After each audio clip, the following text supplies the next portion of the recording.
just had a 70-minute discussion. Hello. Today I'm speaking with Ralph Henderson, Executive Director of NLDC. Welcome, Ralph. Thank you, Jean. We're here at the NLDC annual conference. I think it's the 10th anniversary. So tell us how the meeting's going. Oh, thank you for asking, and thank you for being here. Yes, this is our 10th year anniversary. It's going really well. We have decided to make this conference about what the supply chain executives are experiencing, what they're going through, making it matter to them tactically and strategically. And we're getting some good feedback. We have talked about the energy in leadership. We've talked about the generation gap. We've talked about where transportation is going, and we've already talked about some automation and big data issues. And we're only really halfway through the first day. So a lot of good information happening. Executives are very happy with what they're seeing. You always get a lot of good information in the hallways at meetings like this. What are you hearing people say outside the meeting rooms? What are they interested in? That's a very good question, and you're right. One of the things that makes NLDC unique is that it's a small, intimate setting. It's a exclusive, invitation-only conference. So the executives are very open and very vulnerable, but they do talk outside of the meeting room. And what we're hearing is just the pace of change. It's not so much that things are changing now, it's the pace. And it's also how multiple things are changing so quickly. So they're not just having to address transportation, for example. They're not just having to address automation or labor. It's everything, and it's at a very fast rate. So it's how do we get our hands around that? What can we do? And how can we truly make a difference for 2014 and going forward? And I guess that really underscores the need for strong leadership, which, as you mentioned, is one of the themes at this conference. Give us your insights on what makes a strong supply chain leader.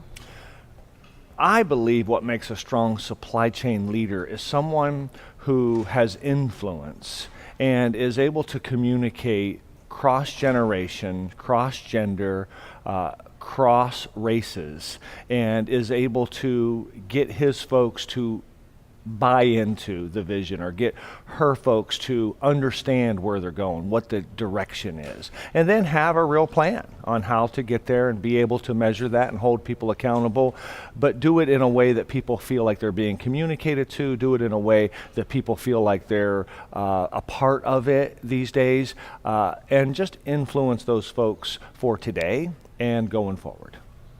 We hear a lot here and at other conferences about the shortage of good talent in the supply chain.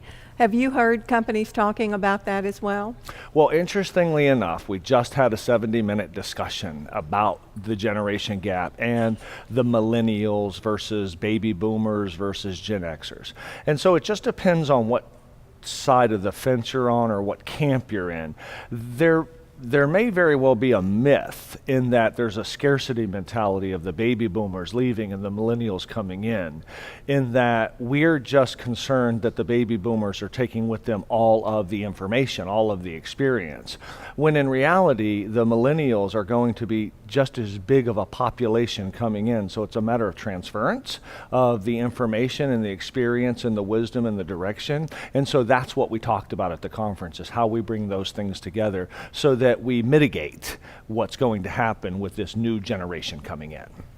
I know with these meetings you hardly close the doors on one before you're thinking about the next one.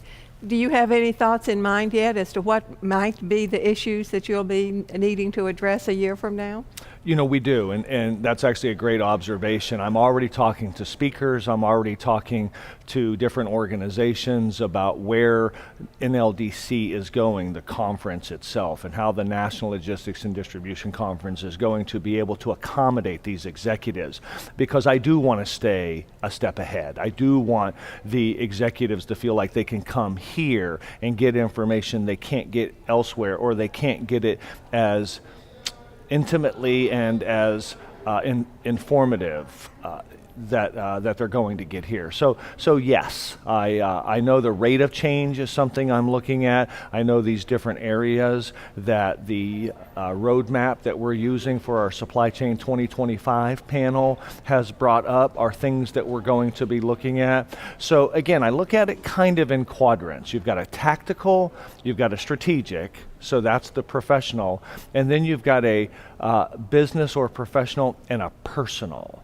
And so that's where we're going with it, is how can I help the executive today and in the future, and then both professionally and personally. Well, we'll look forward with great anticipation to seeing what you present us next year. Thank you. Thank you so much for being with us. My pleasure. I've been speaking with Ralph Henderson of NLDC. Thank you for watching.